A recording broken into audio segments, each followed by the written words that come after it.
स्वागत करता हूं सभी बच्चों का आज के इस वीडियो में। बच्चों, आज का वीडियो कक्षा 10 के लिए होने वाला है। कक्षा 10 का जो गणित है उसकी आज हम शुरुआत कर रहे हैं। चैप्टर नंबर 1 से स्टार्ट करेंगे। तो पहला चैप्टर बच्चों है इसमें वास्तविक संख्याएं।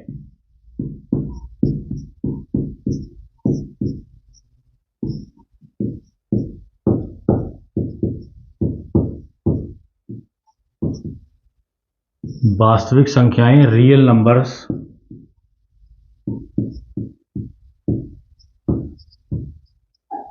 रियल नंबर्स के बारे में पढ़ेंगे पहला चैप्टर जो है। तो इसमें आप देख पा रहे होंगे बच्चों वास्तविक संख्याएं। तो मैं शॉर्ट में आपको बता देता हूं। वास्तविक संख्याएं बच्चों ऐसी संख्याएं होती हैं जिसमें परिमेय और अपरिमेय दोनों संख्याएं आती हैं। ठीक है, परिमेय संख्याएं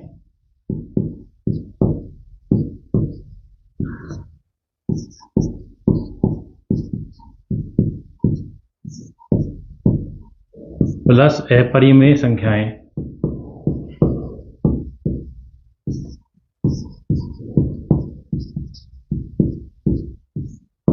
इन दोनों को अगर मिलाएंगे तो हमारे पास ग्रुप तैयार हो जाएगा और उस ग्रुप को हम बोलेंगे रियल नंबर्स। तो बच्चों, अगर नंबर्स के बारे में आपको डीपली समझना है, ज़्यादा जानकारी चाहिए, आपको अच्छे से अपना कॉन्सेप्ट क्लियर करना है, तो आप ये नीचे डिस्क्रिप्शन में लिंक दे रखी है। एक वीडियो मैंने पूरा डिटेल में इस संख्याओं के ऊपर बनाया है, उसको आप जाकर के पहले देखिए।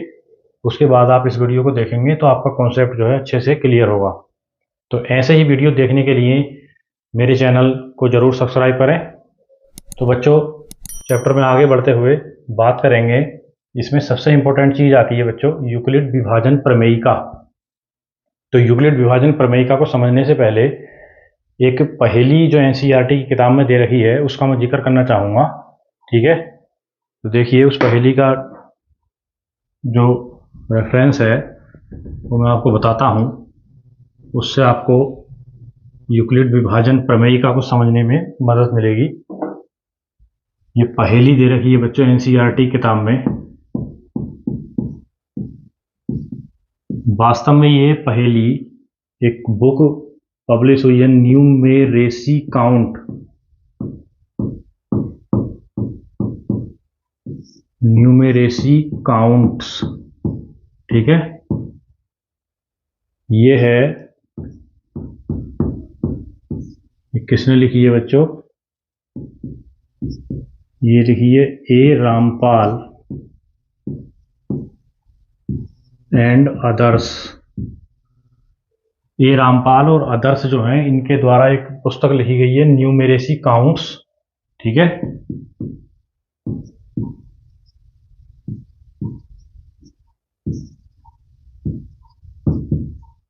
इस पुस्तक में एक पहेली छपी हुई है। वास्तव में उस पहेली का कन्वर्टेड वर्जन, उसकी लैंग्वेज चेंज करके ये जो छापी गई है एनसीईआरटी की किताब में छापी गई है। तो उस पहेली का हम जिक्र यहाँ पे कर रहे हैं। तो एनसीईआरटी की किताब में एक पहेली कुछ यूं दी हुई है बच्चों कि एक अंडे बेचने वाला, एक ठेले वाला एक आदमी है, वो अपने अंडे बेचने निकलता है।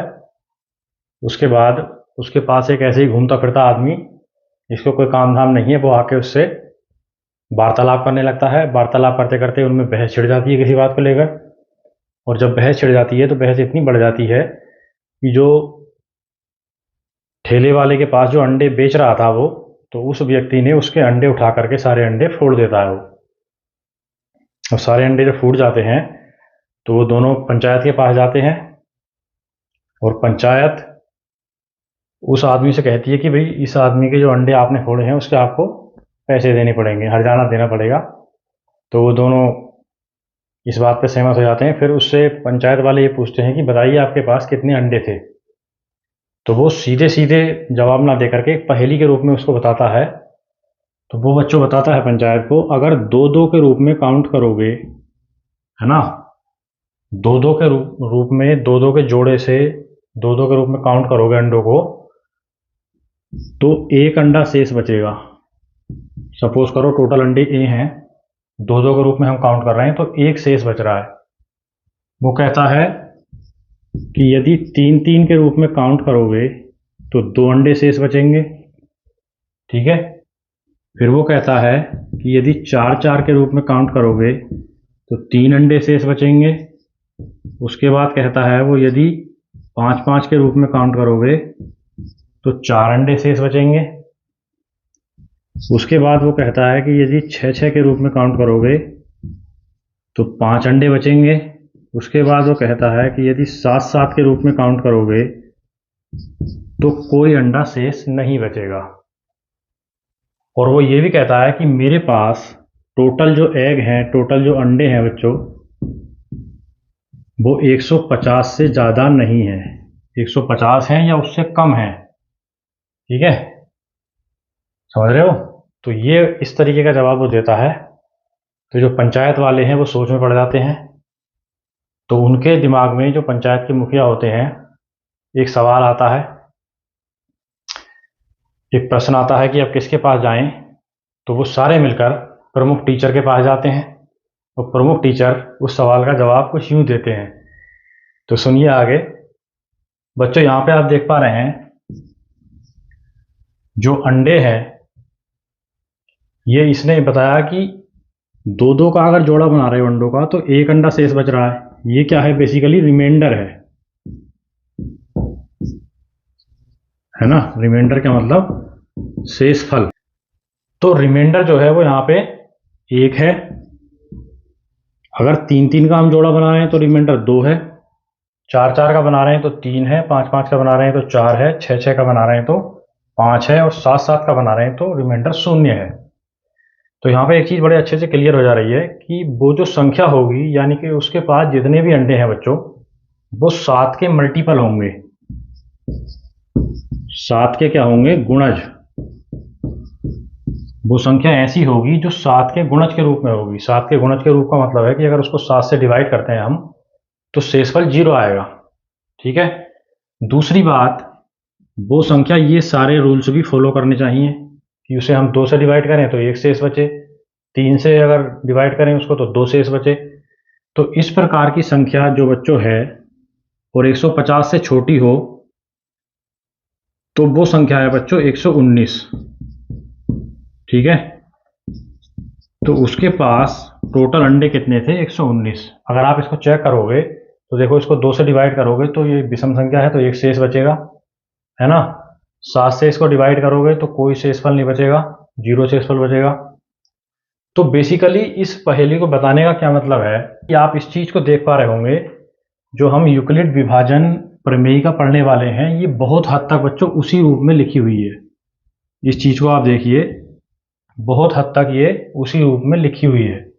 इसलिए ये पहेली आपकी किताब में दी गई है ताकि आपको जो यूक्लिड की विभाजन प्रमेयिका है वो अच्छे से समझ में आ जाए। ठीक है, तो इतना आप समझ चुके होंगे। उसके बाद यूक्लिड विभाजन प्रमेयिका के बारे में और कुछ चर्चाएं करते हैं, जिसको मिटाता हूं मैं।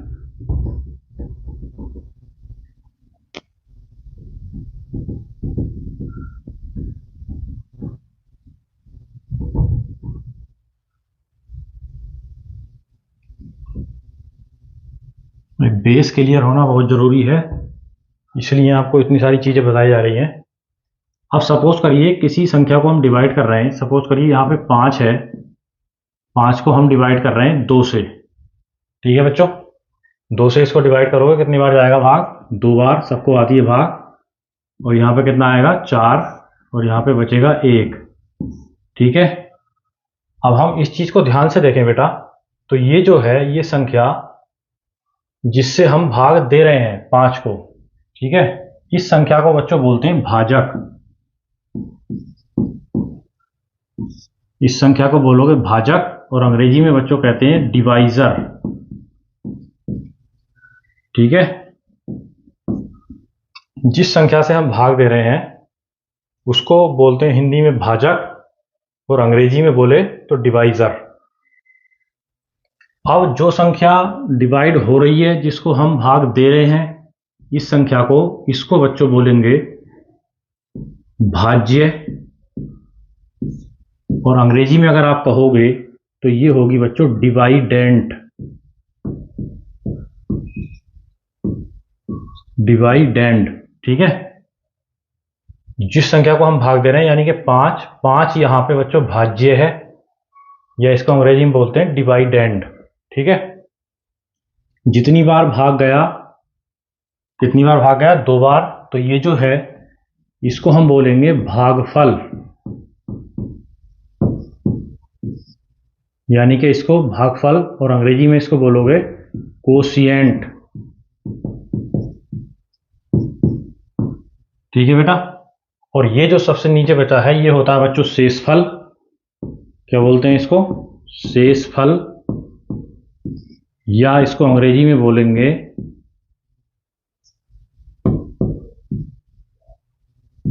रिमाइंडर, ठीक है। ये शेषफल है, इसको बोलेंगे रिमाइंडर। तो ये सारी चीजें अगर हमें ये सारी चीजें एक फॉर्मूले के रूप में लिखनी है तो इनमें एक रिलेशन होता है बच्चों, वो होता है, मैं यहां लिख रहा हूं,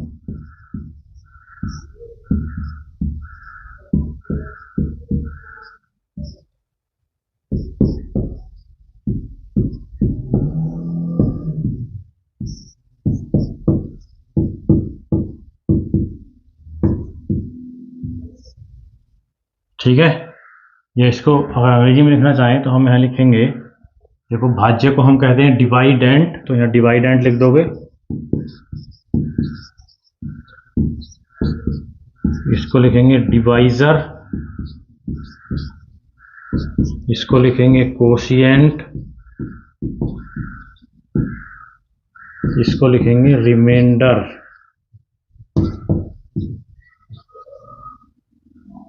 तो भाई ये सारी चीजें एक फॉर्मूले के रूप में कनेक्टेड हैं, ये आपको बहुत ही अच्छे तरीके से याद रखना है।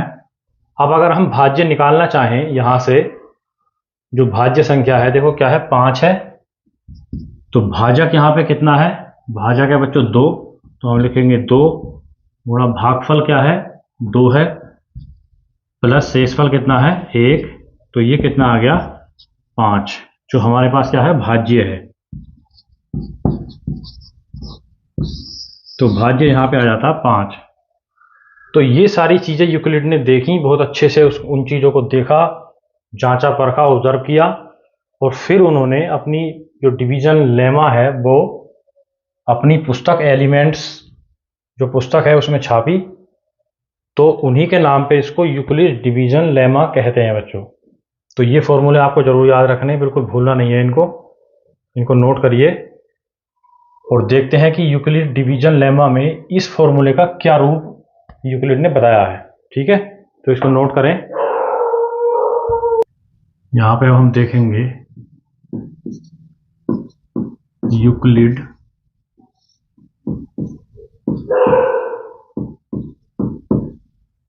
विभाजन प्रमेयिका, ठीक है। अंग्रेजी में इसको लिखोगे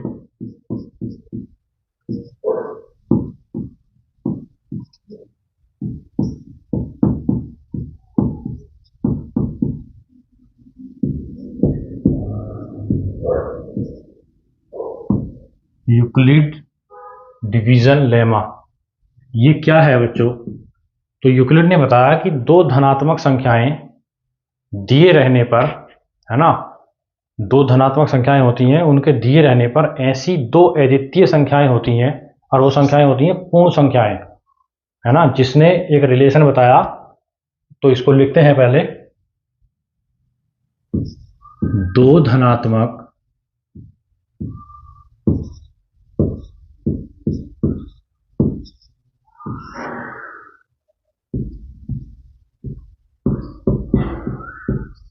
पूर्णांक ए व बी दिए रहने पर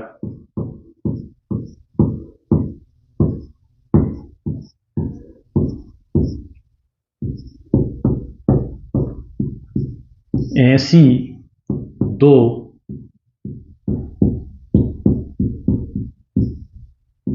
अद्वितीय पूर्ण संख्याएं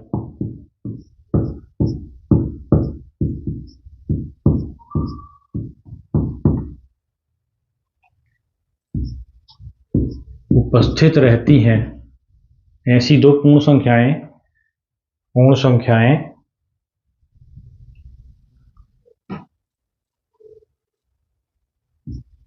Q व R उपस्थित रहती हैं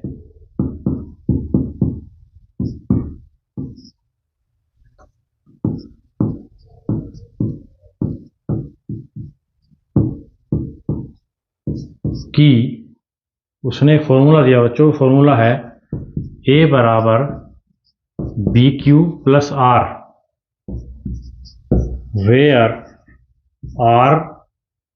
R का जो मान है वो या तो 0 होगा या 0 से बड़ा होगा, और R का जो मान है वो B से हमेशा छोटा होगा। ठीक है, R का मान 0 से बड़ा होगा या 0 के बराबर होगा और B से छोटा होगा। B का मतलब जिस संख्या से हम भाग दे रहे हैं। ठीक है, इसको अगर मैं इधर लिख के बताऊं तो ये ऐसे फॉलो होगा बच्चों, A बराबर यहाँ पे B है, Q है और यहाँ पे R है। ठीक है, किसी संख्या A को हम B से भाग दे रहे हैं तो Q बार भाग जाती है और R जो है रिमाइंडर बचता है। तो ठीक है, तो जो शेषफल होगा वो इस संख्या से हमेशा छोटा रहेगा। अगर इससे ज़्यादा होगा तो भाग और चली जाएगी, लेकिन इससे ज़्यादा होने का सवाल ही नहीं है। शेषफल जो भी बचेगा वो इससे छोटा होगा, या तो 0 होगा या 0 से बड़ा होगा। ठीक है, माइनस में कभी भी रिमाइंडर नहीं हो सकता। समझ रहे बच्चों, इतनी बात क्लियर हो गई। तो ये जो फॉर्मूला है ये यूक्लिड डिवीजन लेमा का फॉर्मूला है, और ये बात बच्चों बहुत पहले से ही मालूम थी, बहुत पहले से लोग इसका प्रयोग भी कर रहे थे, लेकिन सबसे पहले ये प्रकाशित हुई थी यूक्लिड की पुस्तक में, और उस पुस्तक का नाम है एलिमेंट्स। एलिमेंट्स के भाग 7 में ये जो चीज जो है बच्चों ये पब्लिश हुई थी। ठीक है, एलिमेंट्स जो पुस्तक सीरीज थी उसके भाग 7 में ये चीज लिखी हुई है, तो उसी के नाम पे इसको यूक्लिड विभाजन प्रमेय का बच्चों कहते हैं। ठीक है, तो आपको ये चीज अच्छे से समझ में आ गई होगी कि दो धनात्मक पूर्णांक A और B जब होते हैं तो उनके दिए रहने पर ऐसी दो अद्वितीय पूर्ण संख्याएं आपको पता है 0, 1, 2, 3, 4, 5, 6 इस तरीके से Q व R उपस्थित रहती हैं कि A बराबर BQ प्लस R, ये वाला समीकरण यहाँ पे होल्ड होता है अच्छे प्रकार से। तो इस चीज को आप समझ चुके हैं, इसको नोट करें। इसके बाद हम आगे चलते हैं।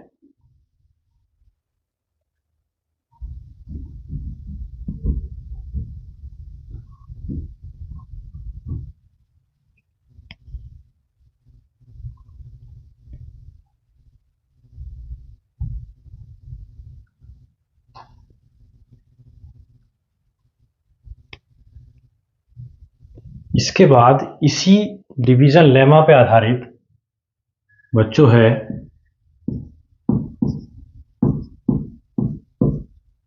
यूक्लिड विभाजन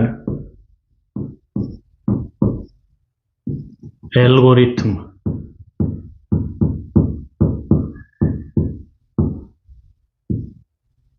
ठीक है, यूक्लिड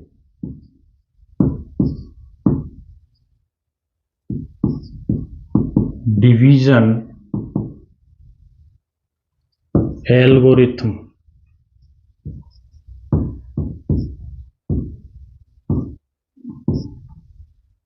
ये यूक्लिड विभाजन प्रमेयिका पर आधारित है।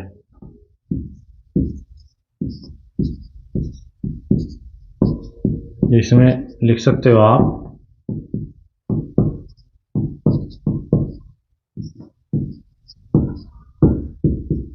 यह यूक्लिड विभाजन प्रमेयिका पर आधारित है।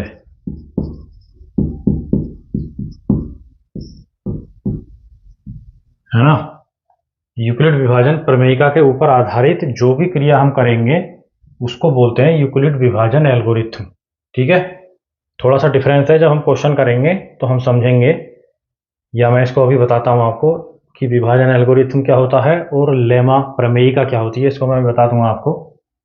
पहले ये समझिए, यह यूक्लिड विभाजन प्रमेयिका पर आधारित क्या है, जो चरण होंगे, जो संक्रियाएं आप करोगे पूरी, उसको बोलेंगे एल्गोरिथम।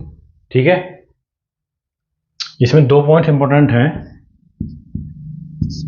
पहला है कि यूक्लिड विभाजन प्रमेयिका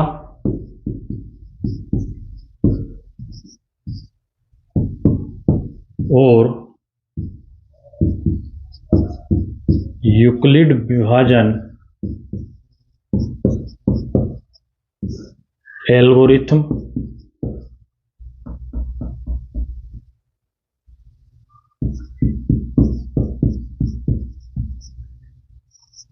ये दोनों टर्म है बच्चों, यूक्लिड विभाजन प्रमेयिका और यूक्लिड विभाजन एल्गोरिथम, ये इतने अंतर्निहित हैं, इतने अंतर्निहित हैं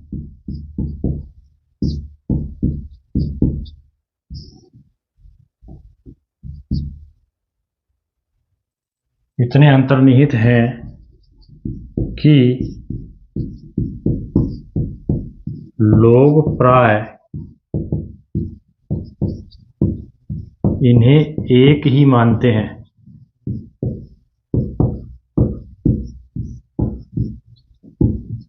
ठीक है, ये दोनों टर्म सुनने में इतने इंटरकनेक्टेड लगते हैं कि लोग इनको क्या मानते हैं कि एक ही चीज है, जबकि ऐसा नहीं है, दोनों चीजें अलग अलग है। ठीक है, अभी मैं आपको क्लियर करूंगा कि प्रमेयिका और एल्गोरिथम में क्या अंतर है। दूसरा पॉइंट इसमें इंपॉर्टेंट है कि यूक्लिड विभाजन प्रमेयिका जो है, ये पॉइंट याद रखना आप, यूक्लिड विभाजन प्रमेयिका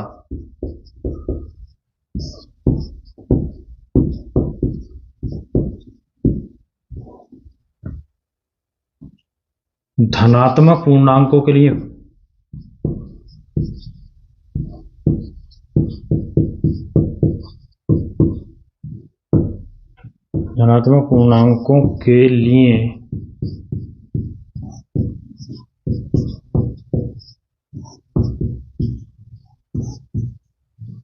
धनात्मक पूर्णांकों के लिए खोजी गई थी, लेकिन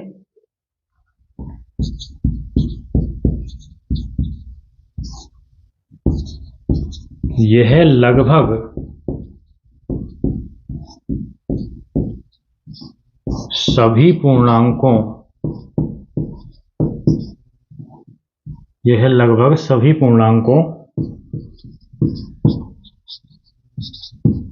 केवल शून्य को छोड़कर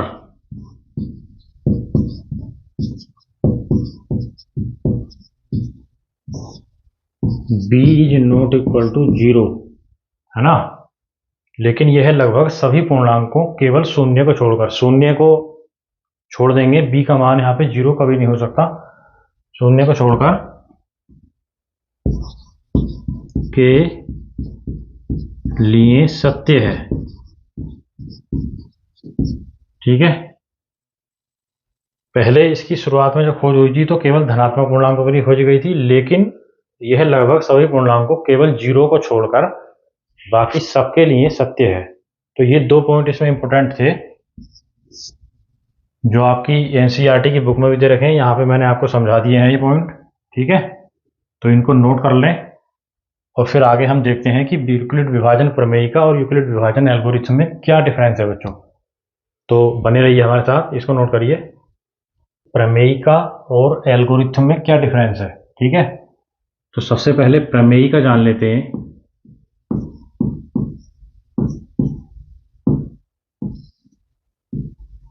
प्रमेयिका, ठीक है, प्रमेयिका जिसे अंग्रेजी में कहते हैं लेमा। ये लेमा क्या चीज होती है, इसको समझिए बच्चों। प्रमेयिका एक ऐसा कथन होता है जो पहले से प्रूव्ड रहता, पहले से सिद्ध रहता है, और इसकी सहायता से हम अन्य कथनों को सिद्ध करते हैं। ठीक है, तो उसको बच्चों बोलते हैं प्रमेयिका। समझे? एक ऐसा कथन जो पहले से सिद्ध रहता है, जिसकी सहायता से हम अन्य कथनों को सत्य सिद्ध करते हैं, उसको बोलते हैं प्रमेयिका। ठीक है, तो मैं यहाँ पे लिखता हूँ प्रमेयिका। यह पहले से सिद्ध हुआ कथन होता है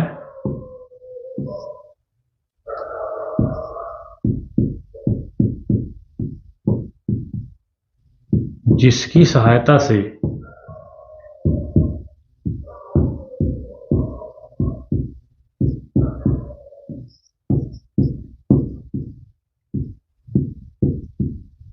अन्य कथनों को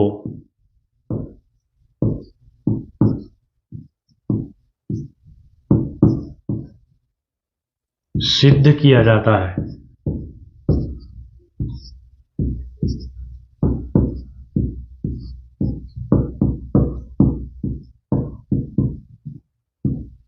ठीक है, प्रमेयिका क्या होती है बच्चों? पहले से सिद्ध हुआ एक कथन होता है जिसकी सहायता से हम अन्य कथनों को सत्य सिद्ध करते हैं।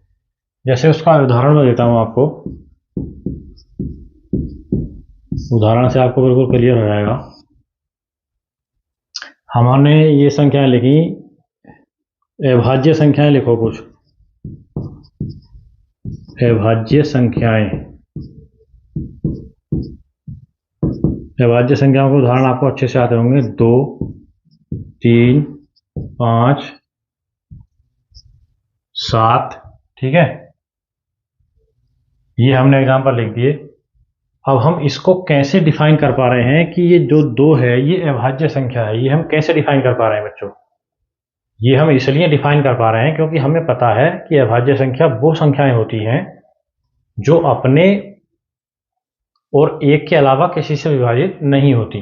तो ये जो कथन मैंने बोला कि अपने और एक के अलावा किसी से विभाजित नहीं होती, ये बच्चों प्रमेयिका है। ये कथन पहले से सिद्ध है। तो इस कथन की सहायता से हम किसी भी संख्या को चेक कर सकते हैं कि क्या वो अभाज्य संख्या है, क्या वो प्राइम नंबर है या प्राइम नंबर नहीं है। ठीक है, तो ये जो कथन हमने लिखा, ये जो लिखा नहीं, जो मैंने बोला अभी कि भाई वे संख्याएं जो अपने आप से और एक से डिवाइड होती है केवल, उनको क्या बोलते हैं? अभाज्य संख्याएं। तो ये जो कथन है ये क्या है? प्रमेयिका। इसकी सहायता से हम किसी भी संख्या को चेक कर सकते हैं। जैसे मैं 11 को चेक करना चाहूँ तो 11 को मैं चेक कर लूँगा कि ये 1 और 11 के अलावा किसी से डिवाइड नहीं होने वाली। ये मैंने कैसे चेक करा? क्योंकि मुझे प्रमेयिका पता है, मुझे पहले से सिद्ध कथन पता है। ठीक है, ऐसे ही आप सम संख्याओं का एग्जाम्पल ले सकते हो। जैसे सम संख्याएं हैं,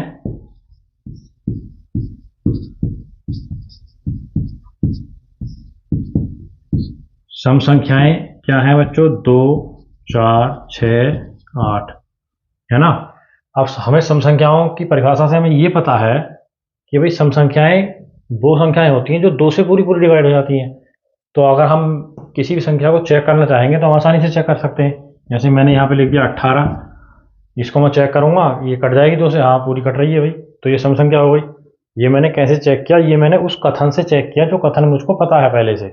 और वो कथन क्या है कि सम संख्याएं वे संख्याएं होती हैं जो 2 से पूरी पूरी डिवाइड हो जाती हैं।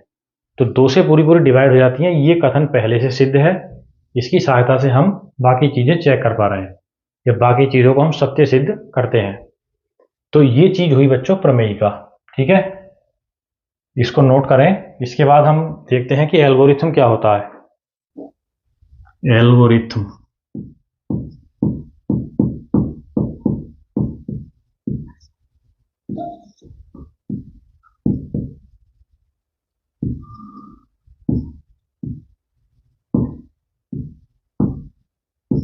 ठीक है बच्चों। तो एल्गोरिथम बच्चों वो होता है, एल्गोरिथम पहले से सुपरिभाषित चरणों की कोई एक श्रृंखला होती है। ठीक है, पहले से सुपरिभाषित है वो, उनका क्रम आप चेंज नहीं कर सकते। क्रमानुसार इसको हम अगर कहें इसका दूसरा नाम तो इसको हम कलन विधि भी बोल सकते हैं, कलन विधि। है ना। कलन विधि से इसकी तुलना की जा सकती है। कलन विधि एल्गोरिथम के सिमिलर होती है बच्चों। कलन विधि क्या होती है कि किसी भी समस्या को सोल्व करने का पूरा प्रोसेस बताती है। इसमें हम एक फ्लो चार्ट की मदद से पूरा प्रोसेस बनाते हैं। वो प्रोसेस जो है एक विशेष प्रकार की समस्या के लिए बनाते हैं हम। तो सेम उसी प्रकार से जो है एल्गोरिथम होता है। तो एल्गोरिथम क्या होता है वो मैं यहाँ पे लिख रहा हूँ। एल्गोरिथम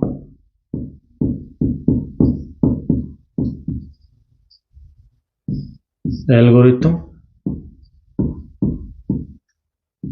पहले से, या पहले से मतलब हो इसमें, एल्गोरिथम केवल इतना लिखो, सुपरिभाषित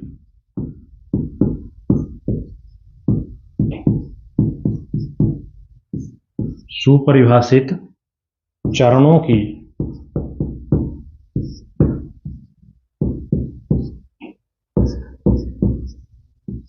एक श्रृंखला होती है।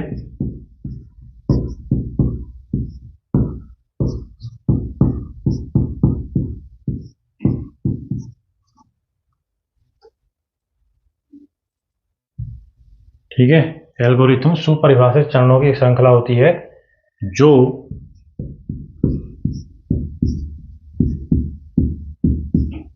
किसी विशेष प्रकार की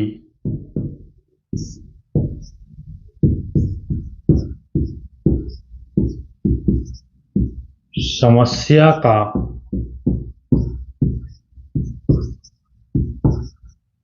समाधान, एक विशेष प्रकार की समस्या का समाधान करने की प्रक्रिया या विधि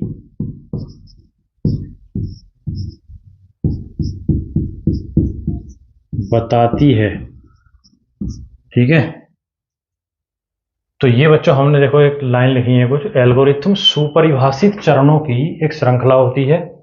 प्री डिफाइंड होते हैं ये। ठीक है, सुपरिभाषित चरणों की श्रृंखला होती है जो किसी विशेष प्रकार की समस्या का समाधान करने की प्रक्रिया या विधि हमें बताती है। समझ गए आप? एक विशेष प्रकार से एक सुपरिभाषित चरणों की, ठीक है, एक सीरीज होती है पूरी, और उस सीरीज है वो हमें किसी विशेष प्रकार की समस्या का समाधान बताती है बच्चों। ठीक है, अब इसको समझेंगे कैसे। ये तो हमने एक एग्जाम्पल नहीं बताया अभी आपको, ये हमने केवल लिख दिया है। तो इसका एग्जाम्पल मैं बताने वाला हूँ, बड़े ही इजी शब्दों में समझिए बच्चों। जैसे हम सपोज करिए चाय बनाते हैं। चाय बनाने में हमको पता है कि भाई चाय बनाने के लिए पहले क्या होता है, पानी को गर्म करें, उसमें चाय डालें, उसमें चीनी डालें, है ना, उसके बाद उसमें दूध डाल दें तो चाय बन जाती है। तो ये जो चाय बनाने का प्रोसेस है ये कभी चेंज नहीं हुआ। ठीक है, जितने चीज़ें उसमें करनी है आपको उतनी ही करनी पड़ेंगी, तभी वो चाय बनेगी। तो ऐसे ही एल्गोरिथम है कि इसमें पहले से डिफाइंड कुछ चीज़ें होती हैं, उनका क्रम आप चेंज नहीं कर सकते, और वो जो चीज़ें होती हैं वो किसी विशेष प्रकार की समस्या का सॉल्यूशन हमें बताती हैं या उसका मेथड बताती हैं सॉल्यूशन का। समझ गए? अब ये एल्गोरिथम शब्द कहाँ से आया है? एल्गोरिथम शब्द बच्चों, इसके बारे में भी थोड़ी जानकारी देता हूं मैं आपको।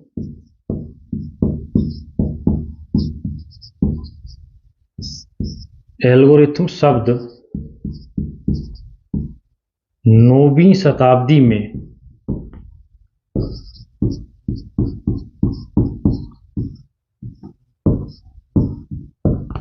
फारसी गणितज्ञ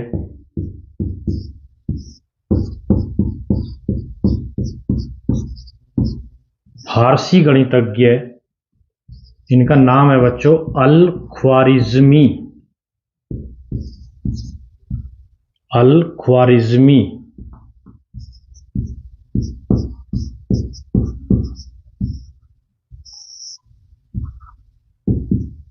अल-ख्वारिज़मी के नाम से लिया गया है।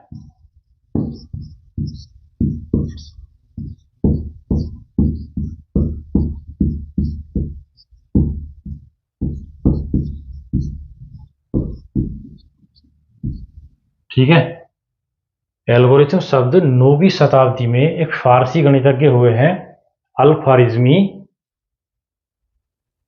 इनके नाम से लिया गया ये शब्द, और इन्हीं की एक किताब है बच्चों, उससे हमने अलजेब्रा शब्द लिया है। यहाँ पे हम लिखेंगे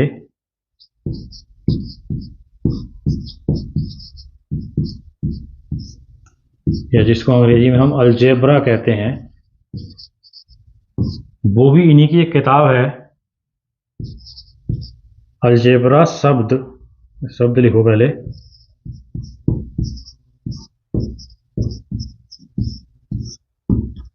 इन्हीं की किताब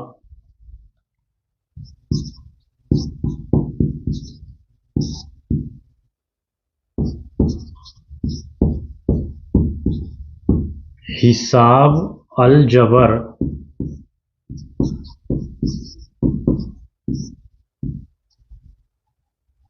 व अल मुकाबला,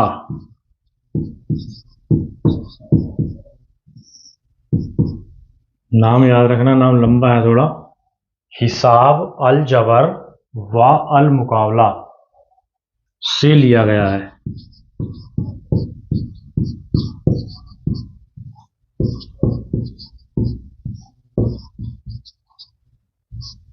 ठीक है, तो एल्गोरिथम शब्द जो सबसे पहले लिया गया वो इनकी किताब है, गणितज्ञ हुए फारसी गणितज्ञ अल ख्वारिज़मी।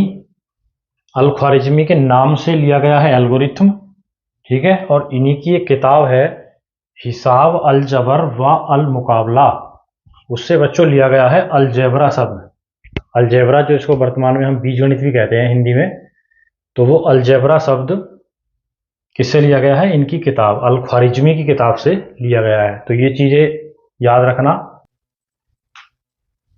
अब बच्चों ये देखते हैं कि यूक्लिड विभाजन प्रमेयिका की सहायता से आप प्रश्नों को कैसे हल करेंगे। ठीक है, तो बच्चों यूक्लिड विभाजन प्रमेयिका की सहायता से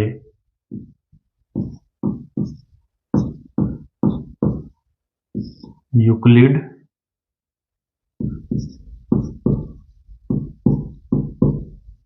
विभाजन प्रमेयिका, यूक्लिड डिवीजन लेमा, इसकी सहायता से HCF हाईएस्ट कॉमन फैक्टर, ठीक है, या महत्तम समापवर्तक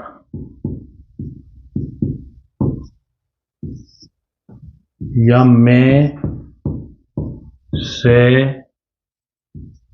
पे, ये हम फाइंड करते हैं बच्चों। HCF महत्तम समापवर्तक या में से पे, ठीक है, तो ये हम फाइंड करेंगे किसकी सहायता से, यूक्लिड विभाजन प्रमेयिका की सहायता से, जो मैंने आपको पहले बताई है इसी वीडियो में, तो आपको अच्छे से समझ में आ गई होगी। अब फाइंड कैसे करेंगे, यहाँ मैं एक एग्जांपल देके आपको समझा रहा हूँ। यहाँ पे मान लो 72 और 120 ये दो संख्याएं हैं, इन संख्याओं का हमें HCF निकालना है बच्चों। तो HCF निकालने के लिए ये क्वेश्चन मान लो ऐसे ही कोई, इसके जो हम प्रयोग करेंगे वो तो हम प्रयोग करेंगे यूक्लिड विभाजन प्रमेयिका का, लेकिन ये जो पूरा प्रोसेस होगा उसको बोलेंगे यूक्लिड विभाजन एल्गोरिथम।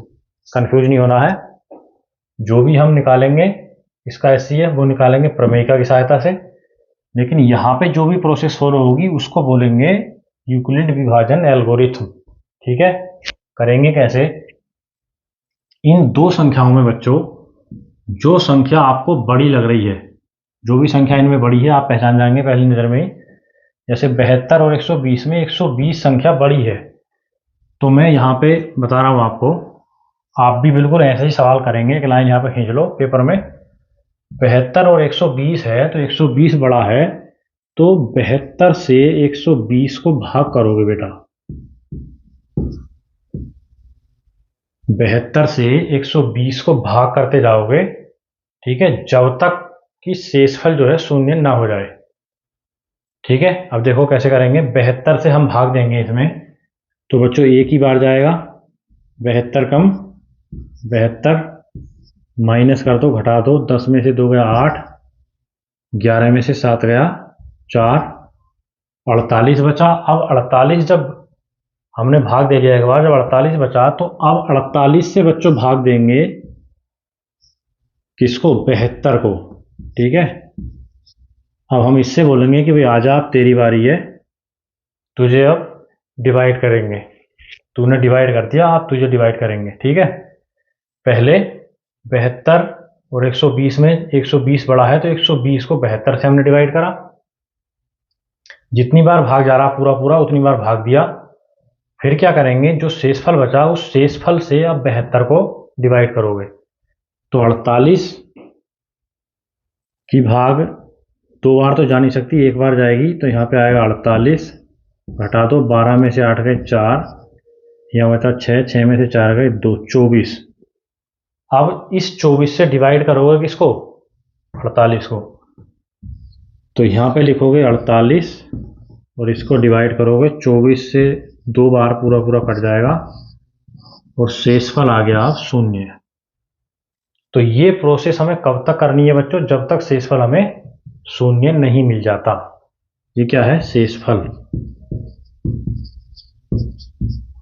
अब शेषफल हमारा 0 आ गया, तो अब हमें ये क्या करना है, ये जो प्रोसेस हमने फॉलो करी ये किसकी सहायता से करी है, यूक्लिड विभाजन प्रमेयिका की सहायता से। ठीक है, अब यहाँ पे हम लिखेंगे इसको स्टेप वाइज लिखेंगे बच्चों। स्टेप 1 हम क्यों डाल रहे हैं, क्योंकि यूक्लिड विभाजन एल्गोरिथम में क्या है, चरण होते हैं बच्चों। उन चरणों की सुपरिभाषित श्रृंखला को यूक्लिड विभाजन एल्गोरिथम कहते हैं। तो पहले चरण में हमने क्या करा, 120 को हमें ये फॉर्मूला याद रखना है, a बराबर BQ प्लस R। ठीक है, और जहां R का जो मान है वो 0 या 0 के बराबर होगा और B से छोटा होता है। R का मान 0 के बराबर या 0 से बड़ा होता है और B जिस चीज से हम भाग दे रहे हैं उससे छोटा होता है। ये चीज मैंने आपको यूक्लिड विभाजन प्रमेयिका जब पढ़ाई है तो बड़े अच्छे से ये समझ चुके होंगे आप, ये आपको ध्यान में रखना है। तो इसकी सहायता से A जो है बच्चों वो संख्या है 120। ठीक है, तो 120 यहां लिखोगे बराबर, हमने क्या करा, 72 गुणा 1, 72 की एक बार, प्लस शेषफल कितना बचा, 48। समझ पा रहे हैं इस बात को, 72 की गुणा 1 से करी और उसमें 48 जोड़ेंगे तो 120 आ जाएगा। फिर हमने क्या करा है, अगले बार जब अगला चरण आएगा स्टेप 2, स्टेप सेकंड में ये चीज बदल जाएगी। यहाँ पे देखो a का मान 120 है, b का मान कितना, 72। इस वाले जब हमने ये पहली वाली भाग दी थी, अब हम जब इनको भाग कर रहे हैं तो a का मान हो गया बच्चों 72। तो यहाँ हम 72 को लिखेंगे, 72 बराबर b का मान है 48 और 48 की गुणा हम कितनी बार करेंगे, जितनी बार भाग गई है। 48 की भाग यहाँ पे एक बार गई है तो एक बार यहाँ पे 1 लिखोगे, q का मान 1 है, प्लस शेषफल कितना बचा बेटा, 24। तो 48 और 24 जोड़ोगे तो 72 आ जाएगा ये। इसके बाद स्टेप 3 आएगा। स्टेप 3 में आप क्या करोगे, फिर यहाँ पे a का मान बच्चों हो गया 48। तो 48 बराबर क्या करा हमने, 24 की गुणा करी है 2 बार, प्लस 0 इसमें जोड़ा है। तो जब हमें रिमाइंडर, जब हमें शेषफल, ये क्या है, शेषफल, ये मैंने पहले भी तुम्हें बताया था कि जब शेषफल 0 मिल जाए, यहां पे भी देखो जब शेषफल 0 मिल जाए तो जो b का मान होता है, ये क्या है, b, क्या है ये, b, ये क्या है, इधर देखो ये b। तो जब शेषफल 0 मिले, तो जो b का मान होता है वो होता है HCF। तो यहां पे लिखोगे HCF बराबर 24। तो अब ये जो सारे चरण हैं, ये है बच्चों पूरा यूक्लिड विभाजन एल्गोरिथम, है ना। और जो हम ये सिंगल सिंगल भाग दे रहे हैं, ये प्रमेयिका की सहायता से हम भाग दे रहे हैं। ठीक है। तो इससे हमें क्या करना है, प्रमेयिका की सहायता से हम प्रमेयिका और एल्गोरिथम लगा करके हम किसका मान निकालना है, HCF का। ठीक है। तो इस प्रकार आप ये भी आपको करके दिखानी है और आपको ऐसे भी लिख के आना है, दोनों प्रकार से आप लिख के आइए, तो आपका बिल्कुल भी नंबर यहाँ पे कटेगा नहीं। ठीक है। तो इसको नोट कर लें, एक एग्जाम्पल के तौर पे मैंने आपको बताया है, इसको नोट करें। इसके बाद मैं एक एग्जाम्पल आपको और बताता हूँ, इससे आपको पूरा क्लियर हो जाएगा। ठीक है बेटा, उतारो इसको। अब बच्चों एक एग्जाम्पल और लेते हैं। ठीक है, एक एग्जाम्पल और ले लेते हैं। एक एग्जाम्पल ले लेते हैं, क्वेश्चन के रूप में मान लो 175 और 225, इनका हमें HCF निकालना है। Find HCF। तो HCF कैसे निकालोगे बेटा, किसकी सहायता से निकालोगे, यूक्लिड विभाजन प्रमेयिका की सहायता से। तो हमें सबसे पहले मैंने आपको बात बताई थी कि हमें देखना है कि इसमें कौन सी संख्या बड़ी है। तो यहाँ पे आपको क्लियर कट पता लग रहा है, 175 और 225 में 225 बड़ा है। तो 175 से आप 225 को डिवाइड करोगे। ठीक है, 175 से भाग दोगे किसको, 225 को। ये B है, ये A है। ठीक है, याद रखना। यहां लिखोगे यूक्लिड विभाजन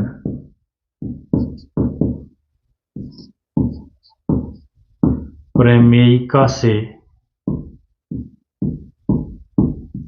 प्रमेयिका से क्या होता है बेटा, A बराबर BQ प्लस R, और R का मान पहले भी मैंने बताया है, R का मान होगा 0 से बड़ा होगा या 0 के बराबर होगा। ठीक है, ये R है, या बेटा B से छोटा होता है। ये चीज़ तो आपको बिल्कुल याद रखनी है, भूलना नहीं है इसको। A बराबर BQ प्लस R और R का मान 0 से बड़ा या B से छोटा। अब हम क्या करेंगे, स्टेप 1 लिखेंगे बच्चों। स्टेप 1 कहाँ से आएगा हमारे पास, यहाँ से 175 की इसमें भाग करेंगे, एक बार जाएगी, घटा लो 0, 12 में से 7 गया 5, 50 बचा।